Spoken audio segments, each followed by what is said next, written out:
এবার ইসরায়েলকে কঠোর হুঁশিয়ারি দিয়েছে বিশ্বের অন্যতম পরাশক্তি চীন। বার্তা সংস্থা রয়টার্সের প্রতিবেদনে বলা হয়েছে, ইরানে ইসরায়েল ও যুক্তরাষ্ট্রের সামরিক হামলার বিরোধিতা এবং অবিলম্বে এই সংঘাত বন্ধের আহ্বান জানিয়েছেন চীনের পররাষ্ট্রমন্ত্রী।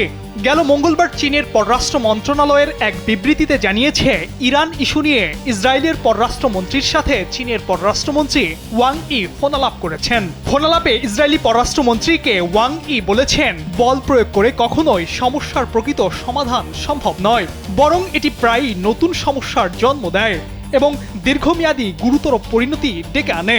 সামরিক শক্তির আসল সার্থকতা যুদ্ধক্ষেত্রে নয়, বরং যুদ্ধ প্রতিরোধ করার মধ্যে নিহিত।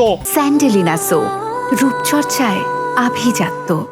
এদিকে হরমুজ প্রণালী দিয়ে শুধুমাত্র চীনা জাহাজ চলাচলের অনুমতি দিয়েছে ইরান। এর বাইরে অনুমতি ছাড়া অন্য কোনো জাহাজ এই প্রণালী অতিক্রম করলে বিপদে পড়বে বলে হুঁশিয়ারি দিয়েছে দেশটির ইসলামী রেভলিউশনারি গার্ড বাহিনী। তারা এক বিবৃতিতে জানিয়েছে, হরমুজ প্রণালীর পুরোপুরি নিয়ন্ত্রণ ইরানের হাতে এবং যে কোনো জাহাজ, ক্ষেপণাস্ত্র কিংবা ড্রোন হামলার ঝুঁকিতে থাকবে। বিশ্বের মোট তেলের প্রায় 20% এই পথে আসে, যা চীন ও ভারতের মতো এশিয়ার বাজারে পৌঁছায়। গুরুত্বপূর্ণ এই রুট বন্ধ থাকলে বৈশ্বিক জ্বালানি সরবরাহে বড় ধরনের অস্থিরতা তৈরি হতে পারে।